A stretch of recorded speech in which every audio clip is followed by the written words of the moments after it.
Hello everybody, it's great to be back. 13 of the last 14 years, 14 summers we've been up here. It obviously is a lot more exciting when you're able to be up here after winning a Super Bowl. And that one year we weren't up here was the year after we won the Super Bowl in '54. So it's really, really exciting to be back and really exciting for our fans to be able to celebrate with us as we turn the page into the next season. I want to thank Dr. Kennedy, Mike, Pat, everybody for welcoming us and being such great partners.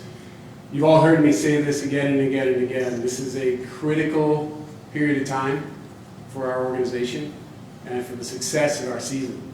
And without the cooperation, without the partnership, without the commitment of the entire staff, from the athletic department to the operations team, just dealing with day-to-day challenges to make sure that our camp is as efficient as it possibly can be. And then one thing that you've heard already, which is really heartwarming to us, is the commitment to the fans' experience. It's what we do, and it's great to see partners who believe the same thing. The camp is really, really an important opportunity for our fans to see our players up close and personal, but we want that experience to be as good as it possibly can be. So we're excited about the season, we're excited about starting and kicking it off here, and it all does start here in St. Joe. I will say one thing about St. Joe. For the first time we came here, the citizens, the fans, the business community have been so welcoming and so supportive. It really does feel like home when we come up here. And so we're excited to be here. We're excited to recently have extended our partnership to be here for this year and another year. So it's going to be a great partnership for at least another year to come after this. I'm going to hit a couple highlights. Blair did a great job yesterday of highlighting all the good things about camp for us, so thank you for that. A couple things you should be aware of and our fans should be aware of. I mentioned how exciting it is to be back here after a Super Bowl win. We've gone to a ticketing system, so to come to camp you need to go online at chiefs.com/training camp, get the information there and sign up for a ticket. To give you some perspective, we have not had a practice yet open to the public, and we already have 80,000 tickets out for training camp. So make sure you get your ticket. The other thing is parking. Parking is online. Get a parking pass before you get here. It makes everything more efficient and makes the experience better. We have some additions to camp this year. The university has done a great job of upgrading some pieces of the campus. In addition, you'll see out on our practice fields, we have a product that we invested in a couple of years ago to upgrade tailgating at Arrowhead. They're called tailgate suites. And we rolled 2 of them up here from the stadium at the back end of the field this year. So you'll see a new product out there. It's a great way to have a VVIP experience at training camp, and we're excited for our fans to see that. All that information is also on our website. And then the final piece I would say, which I say every year, is we have a free app. It's a mobile app. It's also on our website. Please go download that. If you're planning on coming to training camp, it is the best way to be in the know as to everything that's happening that day. We want the experience to be a really good one. With weather in the summer, sometimes things change. If you enable the push notification, you're going to get up to the minute information on how your day may be affected in a good way or a bad way. When we do get storms, obviously we move inside, and unfortunately it's impossible to take care of the fans inside. So we want you to be aware of everything before you get here. For that, I'm going to ask Dr. Kennedy and Mike to come back up here and do our annual photo op. How are we doing, one at a time, or are we doing it together? Let's do it as a group. As a group? All right.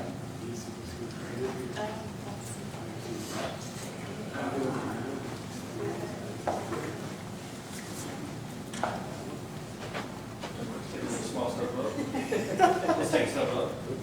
Awesome. That's great. Perfect. Got it. Good. One more.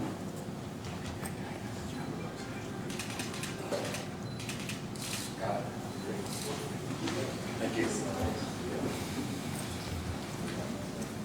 So I'm going to take over Pat's role here for a minute and be GMC. We do this every year, so I welcome any questions for Dr. Kennedy or for Mike. They don't want to talk to us. I'm consistent with every single year. I open it up for questions from you all. I got a camp question. You said 80,000 tickets. How many, do you cap it per day? And is there, what are your limitations you can do? Yeah, so that's a really good question. So we have learned through the years, back to my point on having a great fan experience, 5 to 6, maybe 7,000 people is about the max you can put in here to have a good experience based on the way we're set up now. So we'll cap every day. We have a number of days that are sold out. Our season ticket member days are sold out already. As you know well, we're pretty focused on data. There's also a no-show rate every single day, so we factor that into how many tickets are out there. But you know, this will probably be the highest attended camp in our history. Mark, it's your 10th camp here with Andy, and I just wonder if you might be able to get your arms around how to describe what he's done in this time and how he's affected such change. Yeah, I go back to the interview process in Philadelphia. He's done what we expected him to, and more. He's a process-oriented, proven winner. And he brought process, he brought stability, he brought experience, and he clearly brought results. So it's been, I say this all the time, it's a really, really special time to be part of the Chiefs organization. It's a really, really special time to be part of our fan base. And internally, like, we appreciate it too. We don't take it for granted, and Andy's a big, big part of that. And just a quick follow-up, I mean, not to chase anybody before, but I mean, the contrast in what this means, I mean, to be at this time in the Chiefs' history, marketing-wise, strategy-wise, I mean, what does that enable you to do, also with Patrick, obviously? Yeah, I think you look at the talent on our team, you look at the success we've had on the field, that's the unprecedented part, right? We've never, when you really look back at the history of this franchise, you've never had this success. We've had superstars, clearly, but as the world has changed and as it's gotten smaller and smaller, our superstars are now worldwide superstars. One of the reasons we're being so aggressive with Germany and Mexico to grow even more. We haven't, I always cite Lamar. You know, one thing you learn when you come to this organization is the humility of Lamar Hunt. And trying to figure out a way to be humble, but also be proud of the success on the business side is unprecedented. We're in places we've never been. We've seen results we've never had. And that's all great. The focus is still the same. How do we deliver the absolute best fan experience every single time? And it's all related. Right? Having Patrick and Kelsey and Chris and having that team, having a Hall of Fame coach, having the experience at GEHA Field, I mean, there's nothing like it, but it's our job to make sure that's that every single time. The Royals ownership has said they're in talks with you guys to make their big decisions over the next 3 to 5 years. What have those conversations been like, and have you guys begun to work on a plan for when the Royals leave, whenever that may be? Yeah, so I'll try to cover a lot there, but I know it's an important subject. To answer your question, the partnership with the Royals has been great, and it's really, really critical to both of us that we have a good partnership as we go through the decision-making process. We've been consistent in every time we've spoken that it is a process, and it's a really important process, and we're still in the process, but we're making progress. I want to be consistent and reiterate something that Clark said last time he spoke on this. You know, if everything plays out the way we think it's going to play out, our preference for us is to upgrade and renovate the stadium at Arrowhead and make GEHA Field even better. We've gone through the progress and made some progress there. There are still 3 viable options on the table, and we've got to do the due diligence on renovate, upgrade, build new on site, or build new somewhere else. So all 3 of those options are still part of our dialogue. We've learned a lot in this process. The good news is we think the building itself is actually structurally pretty sound, which gives us the opportunity. Having said that, we've learned that it's going to take a significant annual investment to keep that building structurally sound.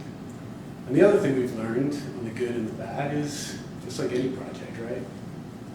There are certain days when you get that phone call, it's like, hey, we just found this. Might be an issue, right? And when you're talking about a core sample of cement that was poured in 1970, those issues they could be significant and they could factor into the decision.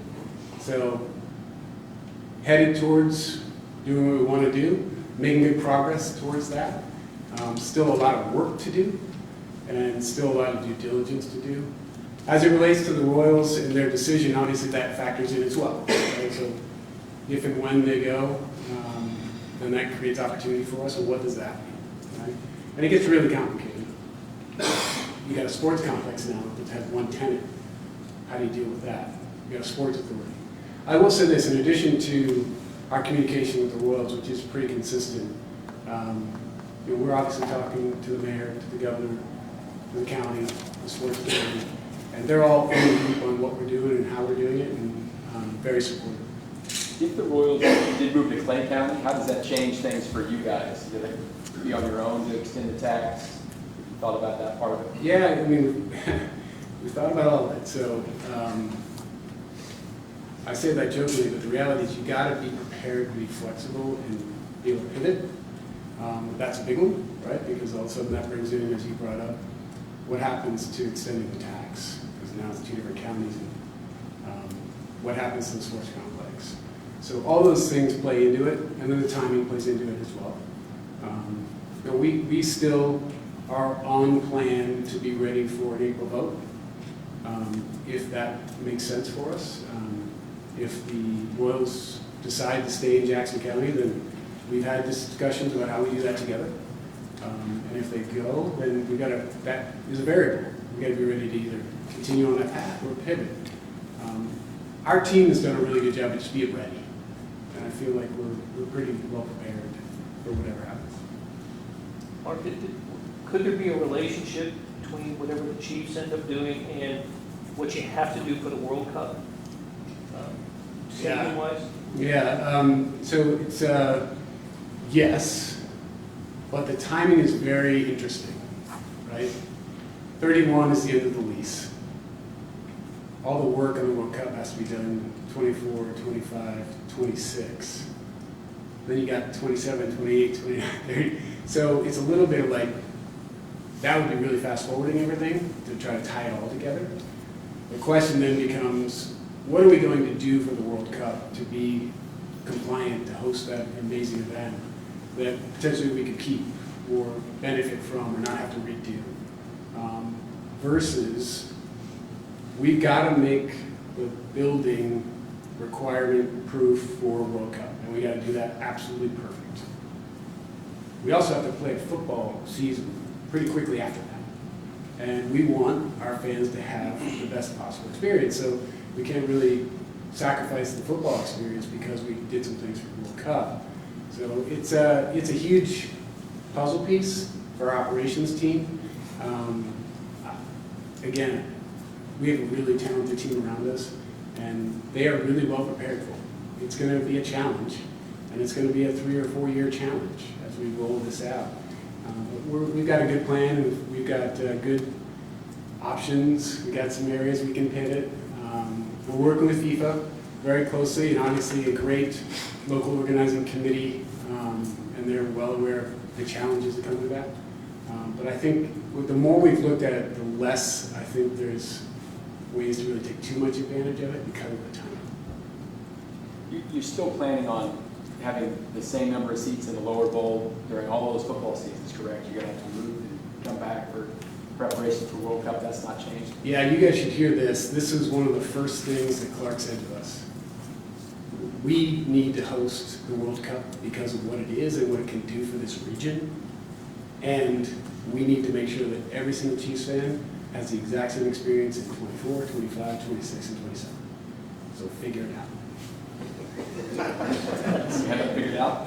Well, that's a talented team we have around us. We feel like we actually do. It's going to be a challenge to get there, but that's how we're approaching it. Is it safe to say there'll be more of an effect on your events, like summer events? Is that where you're going to probably? Yeah, that's you think about this summer, right? Think about this year. We go from unprecedented number of AFC Championship games in a row to Super Bowl, to Super Bowl parade, to NFL draft, which, from a pride standpoint, both sides. I was just so proud that we showed the NFL how special Kansas City is and how special our fans are. But I was also, proud of the NFL for bringing it to Kansas City and what it did for the league. It's raised the bar. You go from that to World Cup is in the middle of all that, right? Then you put Luke Combs on the stage, you put Taylor Swift on the stage twice, you got Billy Joel coming up, you got Beyonce coming up, I'm forgetting one. But think about a summer when you don't have that, because you're in the middle of construction of the World Cup. So we got to factor that into it as well. I mention all that because I think it reiterates the commitment that the Hunt family has made to this region. Right? When you look at the opportunity to host the World Cup, it will be an economic driver that we have never seen as a region, ever. It'll have long-lasting international benefit for us as a city and as a region. When I look at the business evaluation, should we host a World Cup or should we keep doing what we're doing? When Clark evaluates my job, I sort of joked with him when we looked at him, like, okay, we can do this, and we should do this. But this is what you judge me on. I can't be held to the same standard. We won't have a whole summer or two of events. So it's a bit of a balance, right? But at the end of the day, I know we've said this about parades and we said this about the draft, right? Biggest event Kansas City's ever seen, and we hit it out of the ballpark. World Cup is unprecedented when it comes to that. It's going to be the biggest thing this whole region ever seen by a lot. Matt? Mark, speaking of the World Cup and all the events listed off that have taken place in the last year, that successfully stretches back into 2019 when the parade took place in Kansas City. You just speak to the moment Kansas City's really had in terms of hosting these worldwide events over the last 5 years. Yeah, I relate to it's a special time to be part of the Chiefs organization, right? Special time to be a Chiefs fan. It's also a really special time to be part of this community. We're proud of being a part of the community, being a contributor to the community. But Kansas City's on a really, really good trend. When you look at what we're doing, you think about World Cup and what it'll do for sporting, what it'll do for their facility.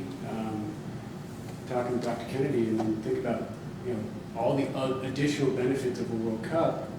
This campus is potentially a training site for another team.